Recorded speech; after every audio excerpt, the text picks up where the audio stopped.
Oke, selamat malam. Hari ini kita mulai belajar Forage app ya.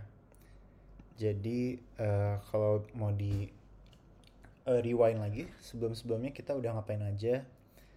Sampai saat ini kita udah bisa bikin UI ya yang bagus dengan list juga, dengan XML-nya. Dan juga kita belajar cara koneksi ke internet dengan API. Library yang kita pakai saat ini masih pakai retrofit ya. Dan sekarang hari ini kita topiknya udah ganti ke local database. Nah, local database ini kita bakal belajar pakai Room, yaitu salah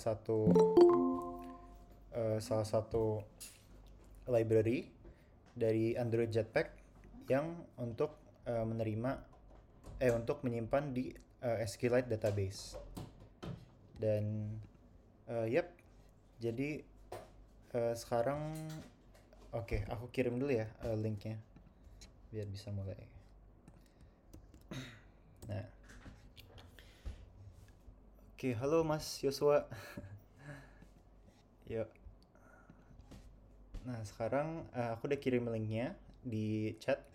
Nanti kalian bisa mulai buka aja dan ikutin aja nanti kontaknya.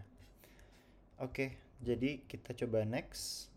Eh, Oke, jadi app-nya ini kayak gimana?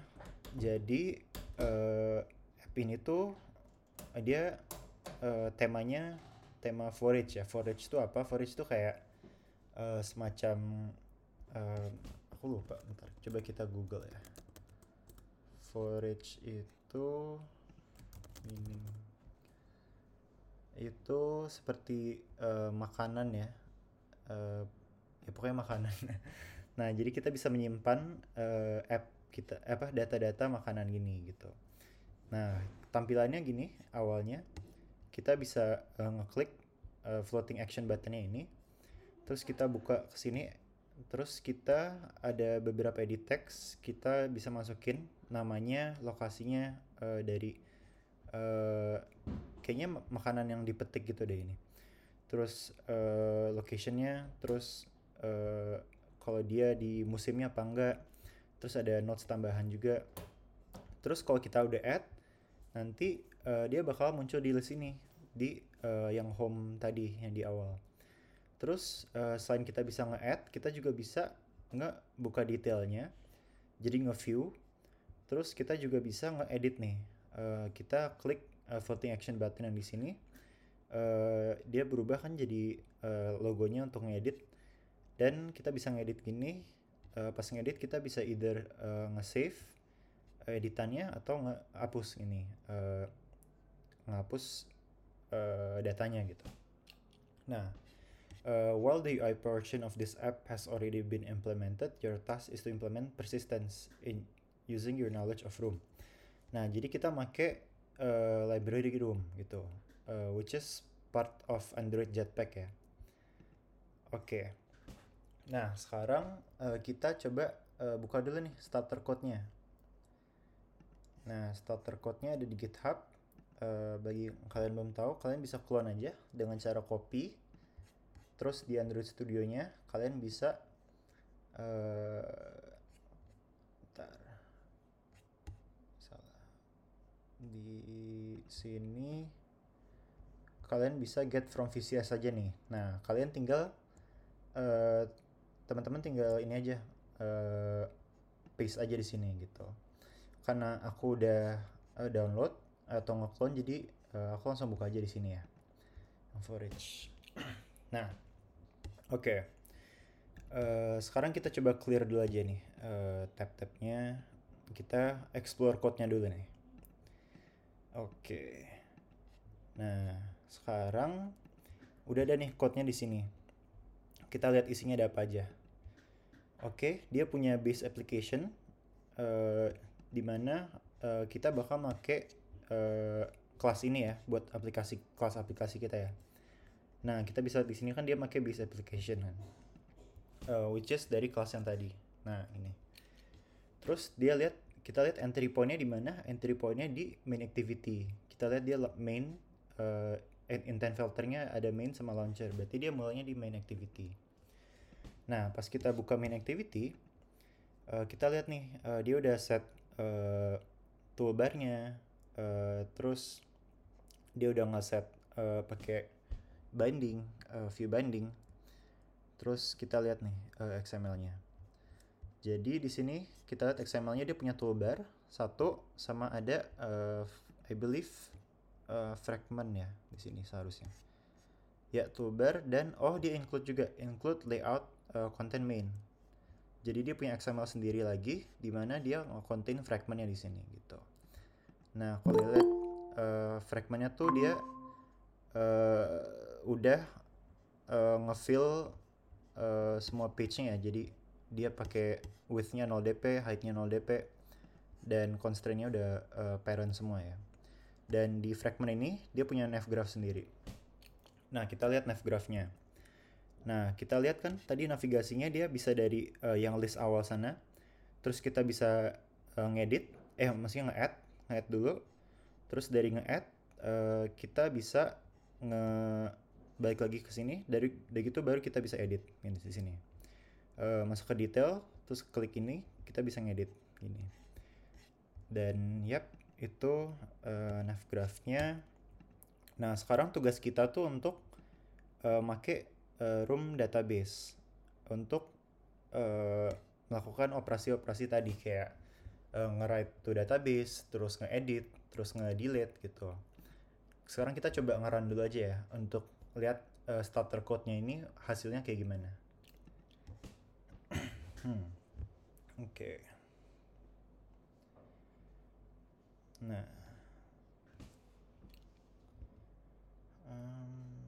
run dulu.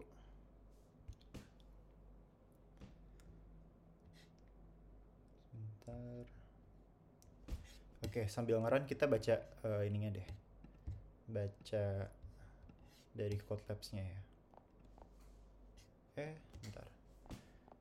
Oh, dia nge-run-nya yang instrumentation-nya. Sekarang kita run yang app-nya. Oke, nah udah ada. Terus kita cobain aja. Tes aja ya. Dia masih belum nge-save. Nah, berarti kita harus implement room nanti biar nge-save. Terus nanti di sini kita tampilin semua hasil save-annya di dalam database. Terus nanti baru bisa kita edit. Oke. Jadi kita lihat ya. Di sini di kiri kita lihat code labs-nya. Udah. Nah, sekarang mulai dari awal. Oke, sekarang kita gimana cara bisa ngeset room pakai bikin table. Itu kita ada yang namanya entity. Nah, di sini projectnya udah ada punya nih kelas namanya forageable. Nah, forageable ini dia masih dalam bentuk data class nih, masih pure Kotlin doang nih data class. Nah, gimana kita bisa pakai nge-transform data class ini menjadi sebuah table yang bisa dipakai sama room? Kita harus pertama nge-annotate dia dulu nih dengan nama entity gini. Entity, terus kita kasih table name-nya gini. Nah, sekarang kita lihat nih table name-nya apa? Forageable database. Oke. Jadi nanti table name ini kita bisa nge-reference nanti nih pas kita ngelakuin operasi-operasi dengan SQL nanti. Jadi forageable database ini. Nah, sekarang jadi di suatu table itu kita perlu yang namanya primary key. Jadi primary key itu apa? Primary key itu kayak suatu ID ya yang tiap row itu punya sendiri gitu, unik gitu.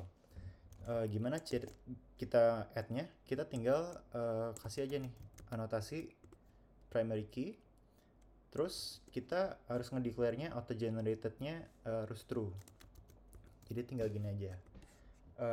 Auto-generate ini apa? Jadi untuk setiap nanti entry yang kita masukin ke table-nya, dia akan otomatis nge-increment ID-nya itu sendiri. Misalnya yang pertama entry pertama di ID-nya 0, terus entry kedua ID 1 dan seterusnya gitu.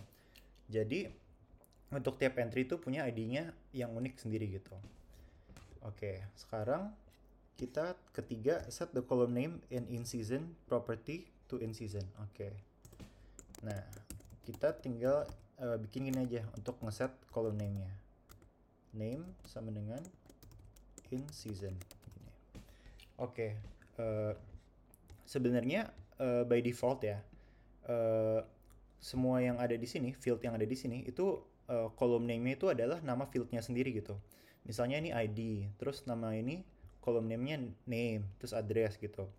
Cuman ini biar seragam aja, biar semuanya nggak ada yang uppercase, kita bikin kolom infonya jadi kayak gini aja, pakai underscore gini, instead of yang kayak gini in season, biar lebih rapi aja nanti.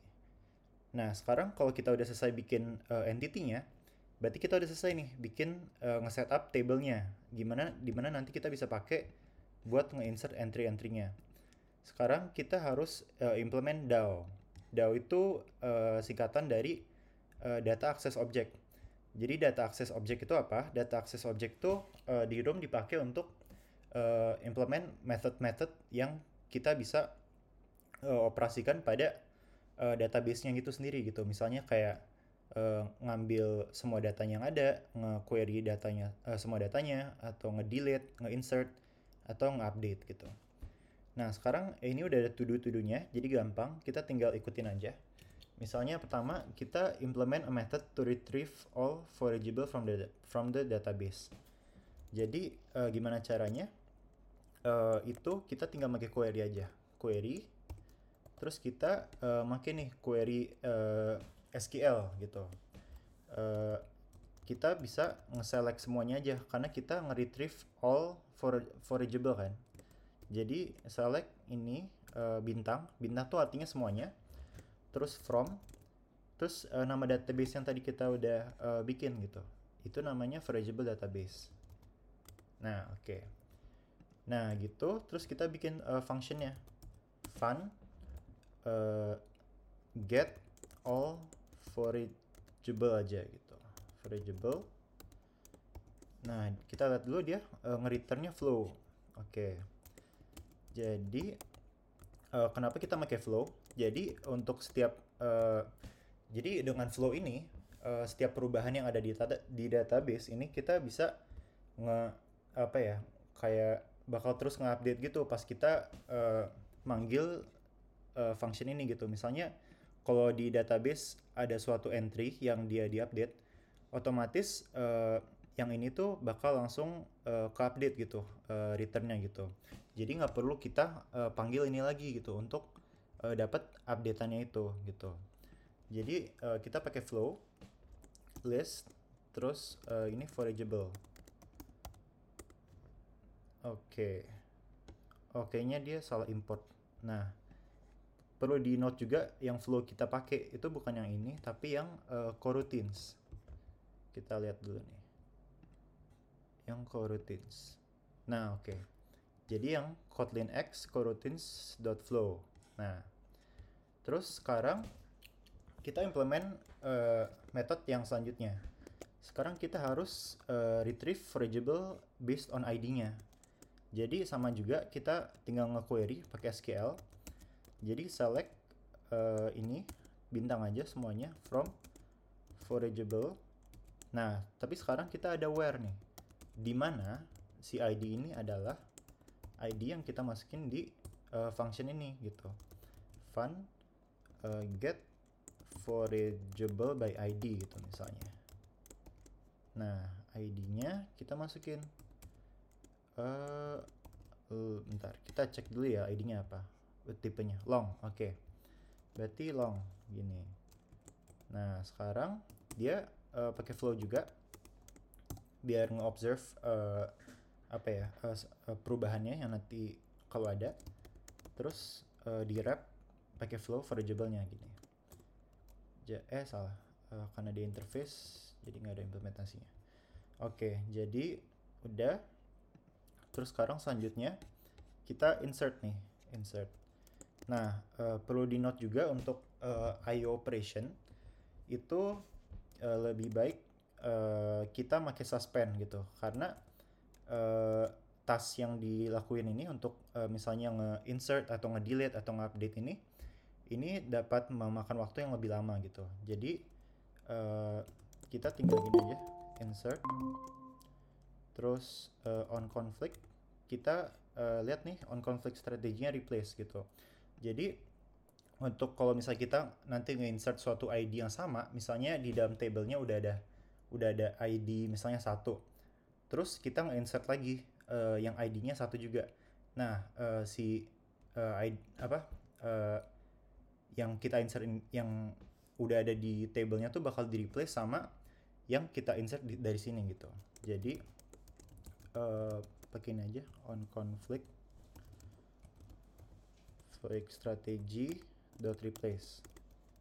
Nah, ada juga yang lain sih on conflict strateginya. Ada ignore gitu. Kalau ignore berarti dia nggak jadi di insert gitu. Nah, kita tinggal suspend fun, insert forageable gini. Dimana kita masukin ininya di argumennya gitu. Nah, sekarang kita update. Kalau update juga sama, tinggal gini aja, suspend fun, update forageable, masukin aja forageable. Nah, gini. Terus terakhir kita tinggal delete, suspend fun, delete forageable gini. Nah, udah kan selesai. Nah, sekarang kita udah bisa dapat semuanya dari database-nya, terus dapat by ID, insert, update, sama delete. Jadi udah lengkap semua method-method yang di DAO-nya. Sekarang kita bisa make DAO ini nih di view modelnya. Sebenarnya belum sih, kita harus bikin database-nya dulu. Tapi kita bisa implement DAO-nya dulu nih. Jadi tinggal ke view model, terus kita bisa nge-pass in di constructor-nya dari view modelnya sendiri. Jadi private val forageable DAO gini aja. Nah, kita bisa pass in di sini aja. Oke, sekarang kita bisa implementasi DAO-nya karena kita udah nge-create method-methodnya kan tadi. Misalnya pertama kita nge-create property to set to list of all forageables from the DAO. Oke. Berarti kita kan bakal ngambil yang get all tadi kan. Karena kita mau ngeset to list of all forageable. Jadi kita tinggal gini aja. Val forageables. Nah, dia tipenya live data. Terus list forageable. Terus kita tinggal gini aja. Forageable DAO dot get all dot as live data. Nah, yang enak dari Flow ini, dia punya extension function nih, namanya dot as live data. Jadi dari hasil Flow tersebut kita bisa ngekonversi dia jadi live data, di mana nanti live data ini bisa di observe nih di UI controllernya, whether it is fragment atau activity, biar untuk nge-update UI-nya nanti.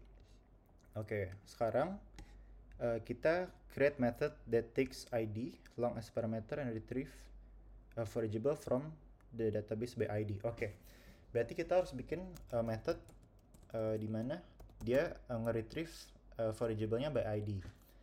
Jadi kita bikin aja nih get forageable lah. Kita pass in ID-nya long, terus kita masukin aja nih harusnya live data forageable. Nah, jadi tinggal forageable DAO dot get forageable by ID dot as live data. Nah, oke. Jadi as simple as that ya untuk dapat forageable ID-nya, maksudnya forageable-nya by ID gitu. Jadi sekarang next kita nge-add nih. Oke, jadi dia punya function, dia udah ngasih nama semua fieldnya, name, address, in season, notes, terus dia nge-construct objeknya. Sekarang kita tinggal nge-add aja dari objek ini nih, variable. Jadi ingat kalau kita long running task itu it's important kalau kita tuh pakai coroutine, karena kalau enggak dia bakal ngeblok main threadnya nanti. Jadi kalau ngeblok main threadnya nanti bakal UI-nya bakal nggak responsif gitu. Jadi kita tinggal gini aja nih, forageable DAO. Nah, gimana pakai coroutine itu? Kalau di view model kita tinggal panggil gini aja, view model scope dot launch gitu. Nah, forageable DAO dot insert forageable. Nah, kita tinggal pass in aja nih forageable yang tadi. Nah, udah gitu doang. Sekarang update belum nih. Update sekarang sama juga kan, pakai view model scope dot launch dispatchers io gitu. Dispatchers io tuh untuk input output operation gitu. Jadi kita tinggal call the DAO method forageable DAO dot update, terus masukin forageable-nya di sini. Oke, terus sekarang delete di sini juga forageable DAO dot delete forageable. Nah, oke. Dah. Oke, sekarang kita harus nge-create view model factory that takes forageable DAO as a property dan creates forageable view model. Oke, mungkin kalian bertanya-tanya gitu, kenapa kita harus bikin view model factory? Karena kalau kita perhatiin nih di view model ini, dia tuh punya constructor sendiri gitu, namanya forageable DAO gitu kan. Kalau misalnya kita langsung naruh ini view model ini di UI-nya gitu, kan dia nggak ngerti kan cara nge-construct si view model ini gitu. Jadi kita harus butuh view model factory gini, karena implementasi ini view model ini nge-construct-nya tuh dia butuh si forageable DAO ini gitu. Jadi kita harus bikin forageable view model factory gitu. Jadi seharusnya kita gini aja, forageable view model factory, seharusnya dia ini view model provider dot factory.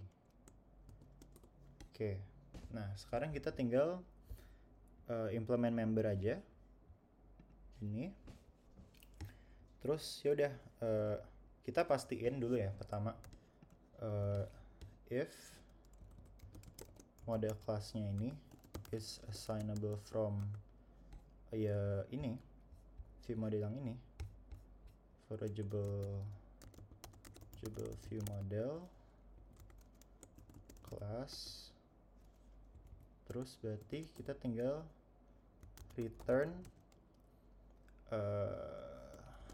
forageable view model.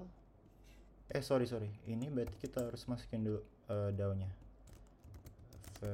val forageable DAO, terus kita masukin forageable DAO st.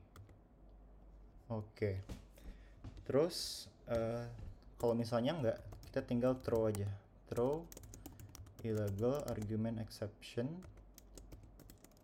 view model class is not valid gitu misalnya.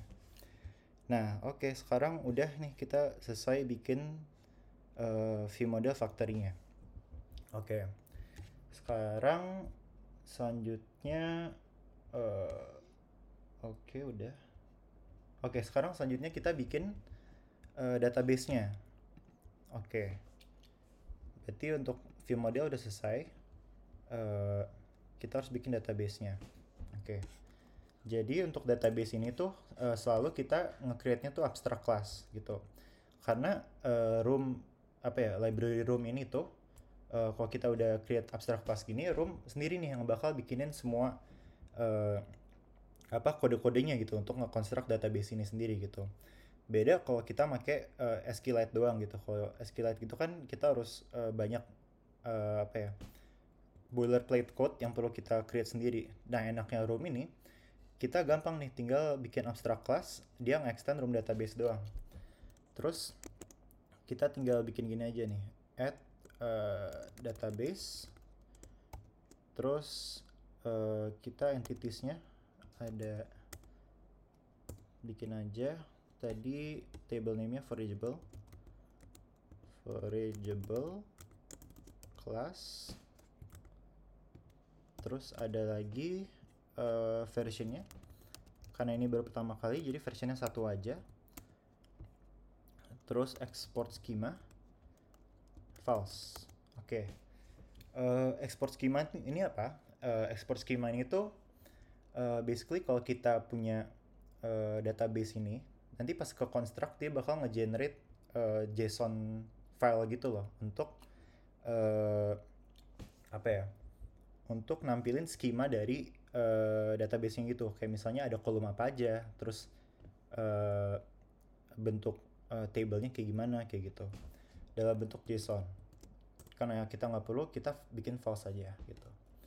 Oke, jadi pas udah bikin kayak gitu, kita bikin abstract fun nih, dimana dia bisa dapat DAO-nya, forage jebel DAO, terus dia hasil returnnya forageable DAO. Oke, terus sekarang kita define a companion object with a private variable called instance and a get database function that returns the forage database singleton. Oke. Nah, sekarang kita harus ngebuat suatu function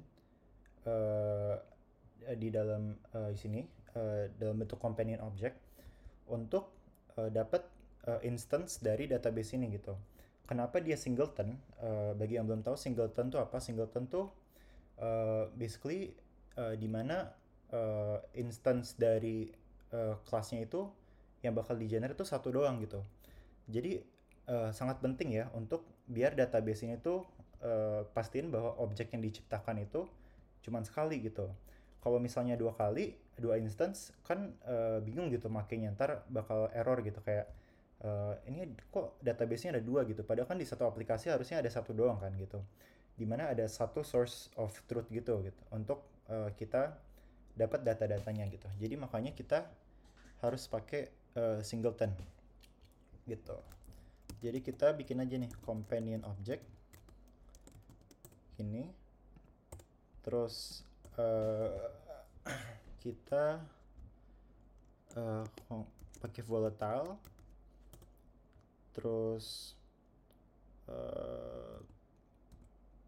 private val instance, itu dia bakal iniin forage database-nya. Nah, pertama dia di initialize-nya 0 dulu nih. Immutable, oh salah, harus var. Oke. Nah, volatile ini apa? Volatile ini tuh basically kita mastiin bahwa pas dia di apa ya, di initialize ini tuh dia di initialize secara bersamaan gitu dalam single thread gitu. Coba sekarang kita coba search aja ya, volatile Kotlin. Maksudnya apa nih? Oke. Jadi volatile ini tuh wait. Oke, in Kotlin, in order to force changes in a variable to be immediately visible to other threads, we can use annotation volatile. Oke, jadi biar si variable ini tuh visible dari semua thread yang ada, yang running gitu.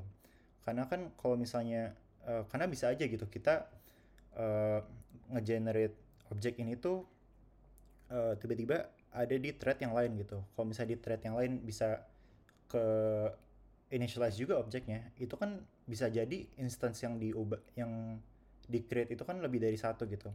Jadi kita nggak mau itu terjadi gitu. Makanya kita pakai volatile biar kelihatan di semua thread gitu, kayak oh ini tuh objek satu-satunya loh yang kita bikin gitu. Jadi kita pakai volatile gitu. Terus selanjutnya kita harusnya bikin function ya. Salah sini. Fun get database. Seharusnya gini sih. Terus for each database. Nah, sekarang kita return dulu nih instance-nya. Nah, sekarang kita pakai Elvis operator di sini. Jadi kalau misalnya instance-nya null, kita bakal ngambil return-nya yang whatever yang setelah tanda ini, tanda tanda tanya sama titik 2 itu. Nah, sekarang kita pakai synchronize this. Synchronize itu apa? Basically synchronize itu untuk bentar, kita search lagi ya. Synchronize Kotlin.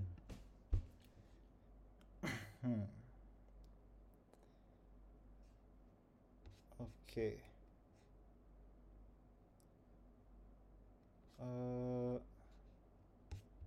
Oke.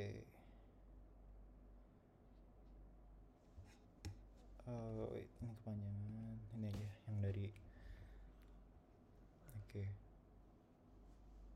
Oke, executes the given function block while holding the monitor of the given object lock. Oke. Jadi biar pas dia ngerunning whatever yang ada di block ini tuh dia bakal disinkronisasi sama semua thread yang ada gitu. Jadi ini juga salah satu cara untuk make sure bahwa objek yang di-create ini tuh hanya satu kali yang bakal di-create gitu. Jadi tinggal gini aja. Aku lupa cara nge-generate room database gimana buildernya. Kita coba lihat dulu dari developer ya. Oke. Kotlabs room. Kita coba cari yang room database.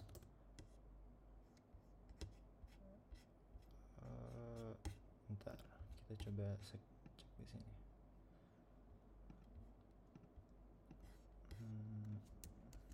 Aku lupa gimana. Kotlabs ini.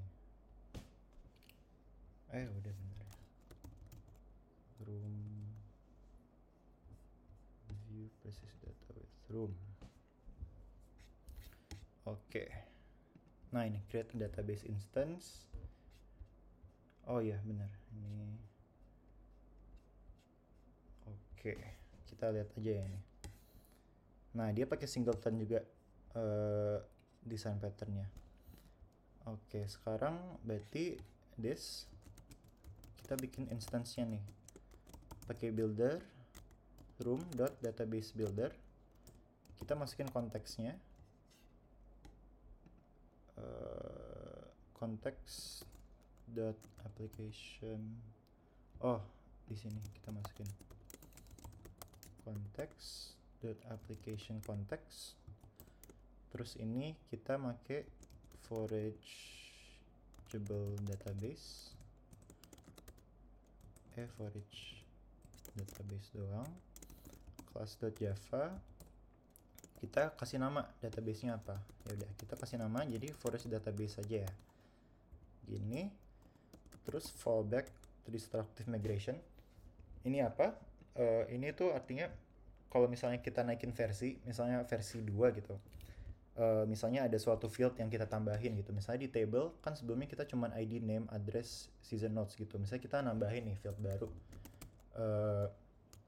Date found gitu, misalnya string gitu. Nah, kita perlu migrasi database yang sebelumnya pindahin ke yang baru gitu. Karena migrasinya sulit gitu, ada yang gampang caranya untuk namanya fallback to destructive migration. Jadi apa yang terjadi itu, kalau misalnya app kita udah install, kita punya database yang versinya 1, terus kita install lagi dengan database yang versi 2. Jadi apa yang terjadi itu di app-nya yang database yang versi 1 itu dihapus semua entry-nya, terus kita bikin database yang baru gitu sih. itu fallback to destructive migration. Oke. Sekarang kita bikin nih instance sama dengan instance. Nah, jadi tuh pas pertama kali dibuat, pas kita pertama kali manggil get database, kita kan bakal manggil yang ini kan, karena pasti instance ini kan bakal null kan. Terus pas pertama kali udah di create, si instance yang udah di sini itu bakal nggak null lagi karena bakal make yang ini gitu. Jadi whenever kita make database-nya lagi, kita bakal dapatnya instance yang sama gitu. Jadi return instance. Nah, oke. Sip. Jadi udah kita bikin database-nya. Terus sekarang kita harus bikin di application kelasnya nih, database-nya. Jadi ntar aku lupa. Gini pakai Billy Lazy. Tinggal bikin aja nih database. Kita bikin forage database by lazy. Forage database. Nah, kita ambil get database tadi dari companion object. Kita masukin konteksnya this application.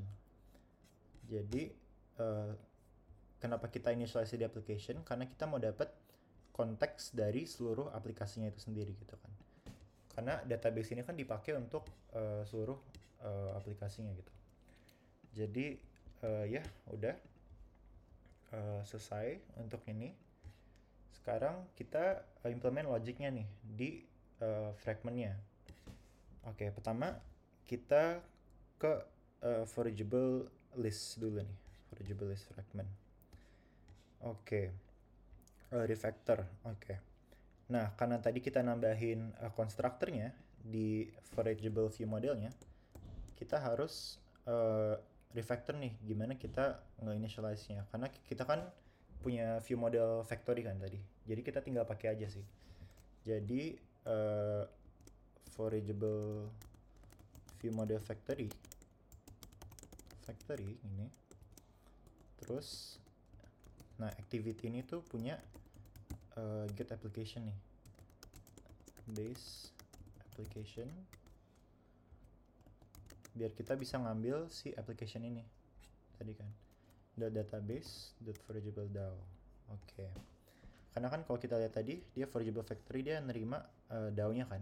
Jadi maka kita masukin di constructor ini gitu sih. Terus siap, itu udah bikin nge-initialize view modelnya udah selesai. Sekarang kita bisa pakai view modelnya nih. Jadi view model, karena dia kita di fragment yang listnya untuk nampilin semua variable-nya, kita tinggal pakai semua variable-nya aja nih. Nah, ini kan tadi salah satu property yang kita bikin kan, live data. Oke. Jadi kita tinggal pakai aja nih di sini. Dot observe. Kita masukin lifecycle owner-nya. Terus kita masukin callback-nya. Apa yang kita mau lakuin setiap kali si ininya berubah. Apa namanya? Data di live datanya berubah gitu. Jadi kita lihat di sini submit to the adapter. Oke. Jadi adapternya kan udah di-initialize. Jadi kita tinggal gini aja, adapter dot submit list, masukin aja nih it, dah gitu. Terus udah, oke. Berarti fragment ini udah selesai untuk manggil semua list dari forageable-nya. Sekarang kita ke detailnya. Oke, sekarang ke detailnya. Sama juga kita harus nge-refactor ini. Jadi tinggal gini aja, forageable view model factory. Nah, ini kita activity dot application as base application dot database dot forageable DAO. Oke. Udah, sekarang oke, dia pakai Jetpack navigation component kan. Terus dia ngirim ID-nya dari screen si list yang fragment tadi gitu. Terus kita lihat di sini dia dapat arcs-nya di sini dengan delegate nav arcs gitu. Kalau nggak salah ini bawaan dari Save Arcs ya. Coba kita lihat di sini dia pakai Save Arcs kan. Oke, ya, dia pakai Save Arcs, makanya dia bisa pakai delegate itu gitu. Nah, terus kita tinggal gini aja. Observe the forgeable derivative by ID. Oke. Berarti kita harus manggil yang get by ID tadi kan. Oke. Berarti ID. Sekarang kita observe nih. Kita masukin lifecycle owner-nya. Terus kita baru masukin callback-nya nih. Oke. Terus dia kan ada late init var kan. Late init var forageable, kita tinggal set aja nih. Forageable sama dengan it gitu. Jadi tiap kali forageable berubah, si state-nya di sini bakal berubah juga di sini gitu. Dimana kita bakal make si forageable ini tuh untuk ngebinding nih semuanya di sini. Name-nya, location-nya, nodes-nya gitu untuk detailnya semua gitu. Terus yap, udah. Oh ya, dia belum di call nih bind forageable-nya. Nah, oke. Kenapa kita call-nya di sini? Karena kita harus nungguin dulu sampai si forageable-nya ini tuh udah ke initialize. Kalau misalnya kita manggilnya di atas gitu, dia bakal crash karena si ininya belum ke initialize sih. Jadi pas dia manggil ini apa gitu, forageable kan belum ke initialize gitu. Jadi udah sih kayak gitu. In our view corrected, get forageable, passing ID-nya udah, observe udah, terus bind. Oke, udah sih. Sekarang terakhir ya, kita bikin yang add forageable fragment. Oke. Nah, di add forageable fragment ini tuh kita bisa nge-edit sama nge-add ya tadi. Jadi sama juga kita nge-refactor pakai forageable view model factory. Jadi gini aja, forageable view model factory. Terus kita nge-pass in DAO-nya activity.application as base application. Terus kita get database-nya. Terus dapat DAO-nya di sini gitu. Nah, udah. Terus kalau udah selesai nge-initialize view modelnya, dia pakai delegate activity view model. Jadi apa ini activity view model? Activity view model ini tuh basically apa ya? Jadi biar si scope view modelnya tuh ngikutin dari activity-nya gitu. Kan kita tadi punya satu main activity kan. Jadi view model ini tuh bakal di init pas si activity ini mulai, dan view modelnya ini bakal di on clear, bakal dipanggil on clear pas si activity-nya ini udah di remove dari backstack-nya gitu. Dan yap, kayak gitu. Jadi dia scope-nya sampai seluruh activity. Dan karena dia juga shared view model ya. Kalau shared view model dia kan dipakai view model ini di add forageable fragment sama dua fragment yang lain kan. Nah, tiga-tiganya pakai view model yang sama gitu. Jadi kita pakai activity view models gini. Terus sekarang di sini to do observe a forageable that is retrieved by ID, set the forageable variable and call the bind forageable method. Oke. Jadi kita tinggal view model dot forageable get ini, kita masukin ID-nya, dapat dari navigation-nya. Terus salah, kita belum masukin lifecycle owner ya. Dot observe lifecycle view lifecycle owner, terus baru masukin callback-nya. Oke, sekarang set the forageable variable. Oke, sama juga dia punya late initialization-nya juga forageable. Berarti forageable sama dengan it, terus kita call bind forageable, masukin forageable-nya gini. Oke. Sekarang udah, berarti yap, Kita lihat dulu sekarang ada lagi nggak ya. And the if statement block before setting the delete button's visibility. Call get forageable, okay. Passing an ID, set result forageable property. Oke, kita lihat what's next. Oh, udah testing, berarti udah selesai. Sekarang kita coba run ya app-nya, kalau udah berhasil apa enggak. Oops. Oke. Kita lihat errornya. Oh ini, no native library is found for OS.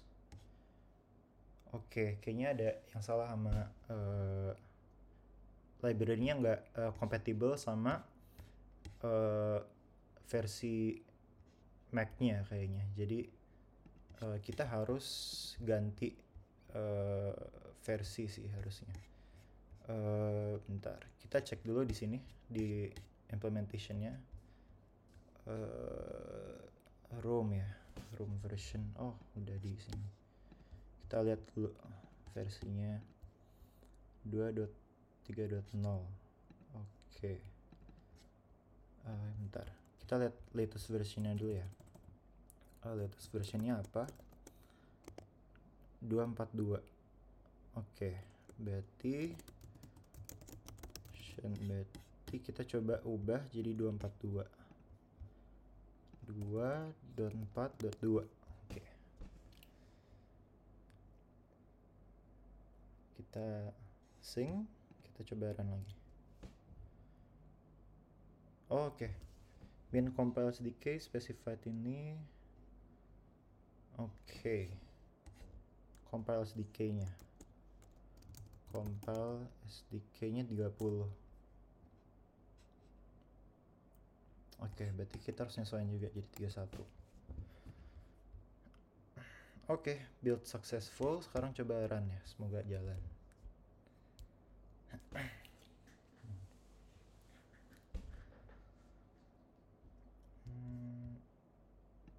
Oke, nice. Oke, good. Oke, sekarang kita coba add ya.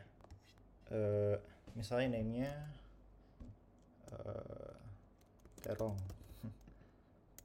Bogor test currently in season. Save. Oke, udah ke save kan. Terus kita buka detailnya, udah ada, benar. Terus kita coba edit, kita ubah jadi Jakarta. Coba kita save. Oke, good. Berarti editnya udah berfungsi ya. Terus sekarang sekarang kita coba delete. Oke, delete-nya juga aman. Oke, jadi seharusnya app-nya udah berhasil sesuai ekspektasi ya. Oke, jadi sekarang terakhir sebelum kita selesai, kita harus mastiin dulu nih. Jadi di setiap project dari CodeLab Google ini tuh Google udah bikinin instrumentation testnya sendiri gitu. Jadi instrumentation test ini apa? Instrumentation test ini tuh basically kayak automation testing di mana kita bisa ngontrol emulator atau device Android ini sendiri gitu. Misalnya kita bisa simulasi ini, kita setup dulu misalnya. Kita pakai anotasi before, kita setup dulu nih. Kita launch activity, jadi kita nge-launch main activity-nya. Terus dari main activity, kita lihat dengan ID add forageable app fab atau floating action button-nya ini, kita lihat ya, dengan ID ini kita ngeklik, kita perform klik, terus kita berarti kita kan langsung navigate ke add-nya kan. Kita masukin edit text-nya nih, name input-nya. Kita masukin name, address, notes gitu. Terus kita save. Oke. Berarti ya, ini baru setupnya doang. Sekarang tesnya nih. Misalnya on view with text name, check matches apakah dia udah display apa belum gitu. Kalau display berarti udah pass. Terus kita cek juga di detail apakah sama nih. Kita kan tadi ngisi fieldnya pakai name, address sama notes kan. Berarti kita name, address sama notes gitu. Dan kita nggak nge-checklist yang uh, in season ya, berarti dia currently out of season gitu kan. Berarti seharusnya sama ya sama setupnya ya. Terus ini juga edit new variable juga nih. Misalnya kita di on view with text name, kita ngeklik, terus kita masuk ke detailnya kan berarti kan. Terus kita nge-edit nih, ngeklik floating action button untuk ngedit, kita ngeklik, terus kita name input tuh seharusnya di text-nya sih. Name input, ya edit text-nya, terus kita nge-replace pakai new name gitu. Jadi field-nya kita ganti jadi new name. Terus ini juga new address, new notes. Oke. Terus sekarang in season checkbox-nya kita klik. Terus baru kita simulasiin thread sleep. Ini biar apa? Thread sleep biar kita ngasih jeda gitu untuk si database-nya nge-save dulu gitu. Karena kalau kita langsung cepet gitu, ada kemungkinan si database-nya tuh nggak keburu nge-save dulu, terus kita langsung lanjut ke sini gitu. Jadi kita biarin dulu untuk 1 detik untuk mastiin bahwa itu kalau udah save dulu. Terus baru nih kita on view with text new name, klik di listnya kan, terus masuk ke detail. Nah baru dicek nih detailnya bener nggak, new name, new address, in season, new notes gitu. Seharusnya sama ya sama ininya. Terus sekarang terakhir kita ngetes nih kalau delete functionnya tuh udah benar atau enggak. Terus kita misalnya buka nih with text name, klik, kita masuk ke name. Ingat kalau ini tuh dia masih make setup yang ini ya, before-nya. Jadi untuk setiap testing itu tuh sebelum tesnya dimulai, dia nge-run yang add before ini dulu gitu. Jadi kan dia misalnya teksnya jadi name, address sama notes gitu kan. Sorry ada typo. Oke. Nah sekarang baru delete nih. Kita masuk ke detailnya. Terus kita edit, kita delete. Oke. Sekarang kita balik lagi ke on list. Kita cek nih. Kalau udah delete harusnya dia nggak exist gitu. Nah ini tuh semua dari library. Kita lihat ya. Espresso gitu. Jadi Espresso tuh punya function-function yang memudahkan kita untuk ngetes instrumentation testing ini. Oke, enough with the explanation. Sekarang kita coba langsung testing aja ya. Oke. Good.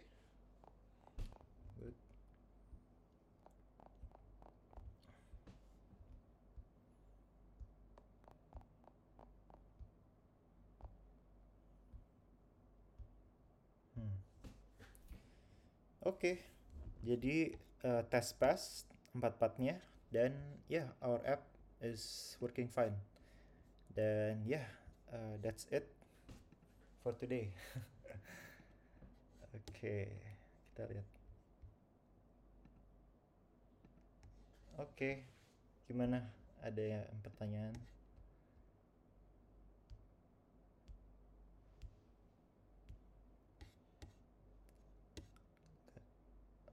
Oke. Oh iya lupa share screen. Ayo udah nggak apa-apa. Kita nanti bisa recordingnya bisa dilihat aja. Oke.